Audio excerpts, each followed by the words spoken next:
Hello everyone, thank you very much for tuning in. My name is Roei, and this talk is titled Fooling Constant Depth Threshold Circuits.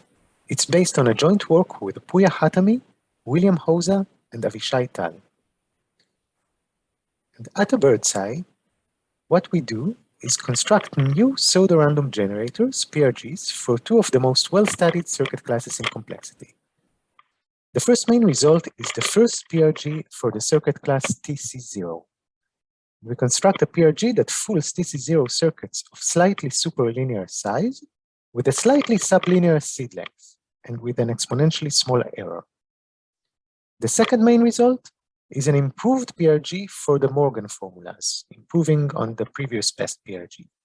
And it fools formulas of subcubic size, again with a slightly sublinear seed length and with an exponentially small error. And any improvement in any parameter of either of these two PRGs would imply new lower bounds for the corresponding circuit class. And in this talk, I'm going to focus on the first main result, the new PRG for TC0. Let's go over the context for this PRG construction. TC0 circuits have effectively been studied in complexity since its birth, since the 60s. They serve as theoretical models of neural networks of a very simple form. The activation function in the neural network is linear. It's very simple. And they're also a frontier class in circuit complexity. They stand just beyond the frontiers of our knowledge in circuit complexity. Let's define them. So a linear threshold function is a Boolean function that is specified by a weights vector and a threshold. This function takes a weighted sum of the inputs, this is the sum wi xi, and checks whether or not the weighted sum crosses the threshold theta. This is decreasing theta and taking the sign of the result. And of course, the most natural special case is just a majority function with equal weights and a zero threshold. And threshold circuits look like this. Below we have the inputs, and above the inputs we have layers. Each layer consists of gates that can compute arbitrary linear threshold functions, LTFs, of the layer below it. So the second layer computes LTFs of the inputs, and the third layer computes LTFs of the second layer, and so on and so forth, until the single output gate. And we measure the size of an LTF circuit as the number of wires. This is a delicate complexity measure. And we measure the depth of an LTF circuit as the number of layers. And as usual, what we care about is families of circuits, one for every input length. And we define TC0 as a class of all families of LTF circuits with constant depth, so the depth does not grow with the number of inputs, and of polynomial size, so the size is polynomially bounded. And in terms of the complexity landscape, so this class is larger than, say, AC0, the class of just constant depth circuits over the De Morgan basis, but it's contained in larger classes such as NC1 or P over poly. And what do we hope for in terms of lower bounds? So hopefully someday we will be able to prove that NP is hard for TC0, which will be a milestone towards proving that NP is hard for P poly, which is a main approach towards the P versus NP question. And another conjecture that we hope to be able to prove one day is that P is hard for LTF circuits of fixed polynomial size, say n to the 100, which is a milestone towards another conjecture, towards proving that BPP equals P using PRGs. So that was what we hope to be able to prove. And what do we actually know how to prove at the moment? Well, the best lower bounds that we have are for LTF circuits of slightly superlinear size. These were proved first in the 90s by Pagliaccio, Paturi, and Sachs, and then recently extended to average case lower bounds by Chen, Santanam, and Srinivasan. And the statement is that for any constant depth D, the parity function and the generalized Andreev's functions are hard on average for LTF circuits of depth D and size that is slightly superlinear, specifically n to the 1 plus something that decreases exponentially with the depth D, c to the minus D for some basis C. And one might wonder why we're stuck exactly at this weird superlinear regime, and one suggested explanation is the following. which was recently proved by Chen and Tell. It says that to prove that NC1 is hard for LTF circuits of fixed polynomial size, for example, n to the 100, it suffices to prove that certain NC1 complete functions are hard for LTF circuits of superlinear size of a very similar form. Again, n to the 1 plus something that decreases exponentially in the depth, where the difference is just in the basis of this exponent. So at the moment, we are stuck with this slightly superlinear size regime, and possibly for good reasons. And for special cases, for example, for fixed constant depth 2, these are LTF circuits of depth 2, we know better lower bounds. We know super quadratic lower bounds, but still we don't know cubic lower bounds. And again, we have better lower bounds for certain special cases. For example, if one layer among 3 layers consists only of majority gates instead of arbitrary LTF gates. And a potential promising path forward is the algorithmic method, which was pioneered by Ryan Williams in the last decade. So let's define the circuit acceptance probability problem. In this algorithmic problem, we are giving a description of a circuit C, in this case an LTF circuit, and we want to compute an additive approximation of the probability that C accepts its inputs up to a small constant, say 1/6 or 1/10. And as was proved by Santanam and Williams and Ben-Sasson and Viola, if there exists a deterministic algorithm that solves CAP, the circuit acceptance probability problem, for LTF circuits of poly size in slightly non-trivial time, 2 to the n over something that is super polynomial, then we know that NXP is hard for TC0. So this is a promising path that gained a lot of attention, and of course, it created intensive interest in solving the randomization and CAP for TC0 circuits in the last decade. Now, as a motivation, we have in our head the hardness versus randomness paradigm, which translates lower bounds into PRGs, where PRGs are used to solve CAP. So one would hope that to solve CAP for circuits of polynomial size, like we need for the foregoing results, the first thing that we need is CAP for circuits of superlinear size, for which we already have lower bounds. So in other words, we first need to translate the known hardness into randomness before going forward and solving CAP for larger circuits. For linear threshold functions, just LTFs, which we think of as a single gate in a circuit, Gopalan, Kane, and Mecca constructed a PRG with near optimal seed. It's almost logarithmic. And this followed a very long line of research in the last decade. Now, moving on, composing PRGs in simple ways has also garnered a lot of interests. There have been PRGs for polytopes, which we think of as an end of LTFs, PRGs for monotone functions of LTFs, and PRGs for small formulas of LTFs. So these are all simple compositions of LTFs that are not yet LTF circuits. Now, for LTF circuits of depth 2, or more generally for circuits with 2 layers of LTFs, there have been 2 constructions. The first, by Cervedio and Tan, is an explicit PRG with sublinear seed length for depth 2 LTF circuits of subquadratic size. The second construction, by Allman, Chen, and Williams, is actually not a PRG, it's a CAP algorithm with a slightly non-trivial running time, and it works for circuits that are ACC0 circuits, where in the bottom you have 2 layers of LTF circuits, and the bottom layer has a subquadratic number of LTFs.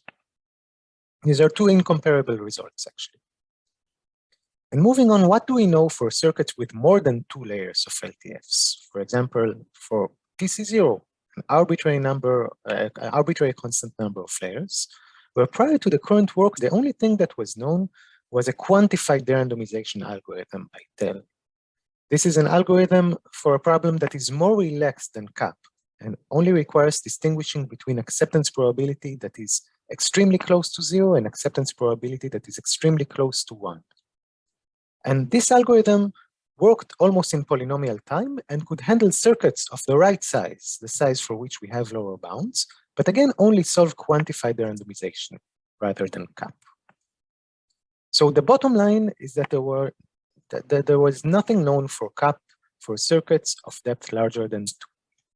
And just as a comment, let me mention that a related line of research constructed randomized SAT and sharp SAT algorithm for compositions of LTFs and for LTF circuits. I won't go into these in depth, partially because such algorithms are not known to imply lower bounds. Let me now state our main result. We construct a PRG for LTF circuits of the right size, the size that matches the known lower bounds. Specifically, fix a constant d, and for convenience, denote by delta a small exponent in d, about 50 to the minus d. We construct a polytime computable PRG for LTF circuits of depth d and size n to the 1 plus delta, which has seed length n to the 1 minus delta, so it's sublinear, and error epsilon that is exponentially small, where this exponentially small means about 2 to the minus n to the delta. And let me state 2 comments about this PRG. First, improving the seed length to less than n to the 1 minus delta would imply new lower bounds for LTF circuits. And secondly, improving the error to less than what it currently is, about 2 to the minus n to the delta, would imply new average case lower bounds for LTF circuits. This is both by a standard argument that deduces lower bounds from PRGs. So in some sense, the known hardness is translated into randomness via this PRG in full. And it's a bit surprising that the first PRG already fully recovers the known lower bounds, because typically you expect a gradual progress in translating the hardness into randomness. And here a PRG wasn't known at all for a long time, and then in this work, the first PRG already recovers the known lower bounds in full. And the only explanation that I know of is that our technical approach has specific bottlenecks, and we only know how to overcome them by reaching for these optimal parameters. So what we know how to do is an all or nothing thing. And let me state a stronger or general form of this theorem. So the depth d doesn't actually have to be a constant. So d can be a super constant that is less than log n. And we simply adjust the parameter delta, which is 50 to the minus d again, just d is super constant now. And the PRG is also strongly explicit, meaning that you can compute each output bit in a sublinear time, sublinear in n. One corollary of this result, which I'll mention briefly, is a new lower bound for the minimum circuit size problem against LTF circuits of superlinear size. The result basically says that LTF circuits of size the same as the known lower bounds against parity and Andreev's function also can't compute the minimum circuit size problem. And this complements a result of Chen, Jin, and Williams. Put together, they imply that any improvement in this lower bound for MCSP would imply breakthrough lower bounds for LTF circuits of polynomial size. Details appear in the paper. And let me also very briefly mention our second main result. Our second main result is a polynomial time computable PRG for the Morgan formulas of size S, whose seed length is roughly S to the 1/3 times polylog n over epsilon. So this result can support an error that is exponentially small. And it improves on the previous best PRG for the Morgan formulas by Impagliazzo, Mecca, and Zuckerman, whose PRG could support an error that is polynomially small. In the last part of the talk, I want to give a high-level taste of our techniques. So we'll construct a PRG via a classic paradigm of constructing PRGs from restrictions. And this goes back to Aita and Vigderson from the 80s. And in a hand-wavy way, to get a PRG, it suffices to construct 2 objects. The first is a restriction algorithm. This is a pseudo-random algorithm that fixes some of the variables and simplifies any LTF circuit to a simpler computational model, where I am intentionally vague about what simpler means here. The second object that we need to construct is a PRG for this simpler computational model. And the combination is not as straightforward as it might seem, and the combination is very sensitive to parameters, especially in our regime, where we are handling seeds that are very close to being linear, just slightly below linear. And the classical approach to constructing restriction procedures is to simplify any depth D circuit to a depth D minus 1 circuit, and then iterate until nothing is left. And the key problem in using this approach in the current context is that the failure probability is just too large. For example, fixing 1 minus p fraction of the variables fails to simplify the circuit with large probability, about square root p, whereas this framework needs failure probability that is much smaller than p. And just to be clear, this failure probability happens even for a single majority gate. It's not an artifact of the analysis. It's an actual failure probability. And the main technical approach in this work follows ideas by Hastad, Chen Santanam, and Srinivasan, Servedio, and Tal. And the idea is to simplify LTF circuits in a weird way. Instead of simplifying depth D to depth D minus 1, we will simplify circuits to a hybrid computational model, which in this case will combine LTF circuits of depth D minus 1 with decision trees whose nodes query both LTF functions are queried, and variables. And the point that underlies a choice of hybrid model is that it needs to simultaneously be complicated enough so that we can simplify to it with a tiny probability of failure, while also being simple enough so that we can fool it using a PRG, can actually construct a PRG for it. So we need to find a model that strikes a good balance between the two, and then construct a restriction procedure and a PRG, which is what we do in this paper. So just to be a bit clear about the model, the hybrid model that we simplify to looks like this. In the bottom, we have leaves. These leaves are LTF circuits, and think of them as LTF circuits of depth D minus 1, and then later on D minus 2, D minus 3, etc.